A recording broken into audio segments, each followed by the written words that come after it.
বিরোধীরা আগে মুখ্যমন্ত্রী সহ অন্যান্য মন্ত্রীদের চিঠি লিখলে উত্তর মিলত না, তবে এবার থেকে কেউ চিঠি লিখলে মিলবে উত্তর। একই সঙ্গে যথাযথ উত্তরও দেওয়া হবে। বিধানসভায় দাঁড়িয়ে বলেছিলেন রাজ্যের নয়া মুখ্যমন্ত্রী শুভেন্দু অধিকারী। মাননীয় বিধায়ক, আমরা আগে চিঠি দিলে উত্তর দিতেন না, অনেক মন্ত্রী, মুখ্যমন্ত্রীর তো প্রশ্নই ছিল না। আপনারা আমাকে চিঠি দিলেন, দেবেন, প্রাপ্তি স্বীকারও পাবেন এবং কিছুটা ইতিবাচক ফলাফলও পাবেন। আর সেই আশ্বাসের পরই এবার মুখ্যমন্ত্রী শুভেন্দু অধিকারীকে চিঠি দিলেন কংগ্রেস নেতা অধীর রঞ্জন চৌধুরী।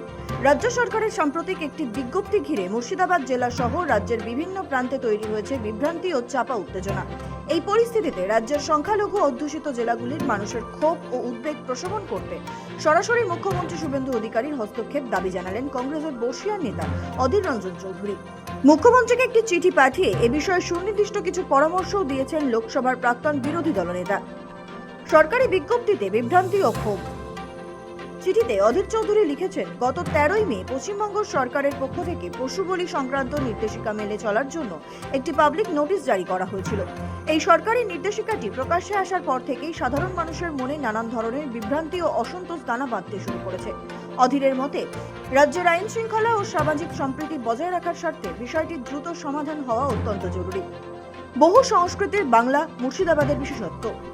মুখ্যমন্ত্রীকে পাঠানো চিঠিতে বহরমপুরের প্রাক্তন সাংসদ মনে করিয়ে দিয়েছেন যে ভারতের অন্যান্য রাজ্যের মতো পশ্চিমবঙ্গ একটি বহু সাংস্কৃতিক এবং বৈচিত্র্যময় রাজ্য। এখানে বিভিন্ন জাতি, ধর্ম ও বর্ণের মানুষ তাদের ধর্মীয় বিশ্বাস অনুযায়ী নিজস্ব ঐতিহ্য এবং রীতিনীতি পালন করে আসছেন। এই প্রসঙ্গে মুর্শিদাবাদ জেলার ভৌগোলিক ও সামাজিক বাস্তবতার কথা তুলে ধরে অধীর বলেন, মুর্শিদাবাদ এমন একটি জেলা যেখানে সংখ্যালঘু সম্প্রদায়ের মানুষই জনসংখ্যার সিংহভাগ।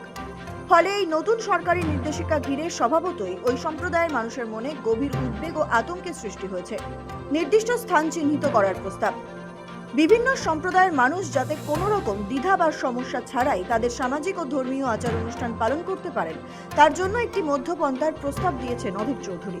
মুখ্যমন্ত্রী শুভেন্দু অধিকারীকে তার পরামর্শ, মুর্শিদাবাদের মতো জেলাগুলিতে স্থানীয় জেলা প্রশাসনকে দিয়ে এমন কিছু নির্দিষ্ট জায়গা চিহ্নিত এবং সীমানা নির্ধারণ করা হোক যেখানে মানুষ তাদের ধর্মীয় রীতিনীতি পালন করতে পারবেন।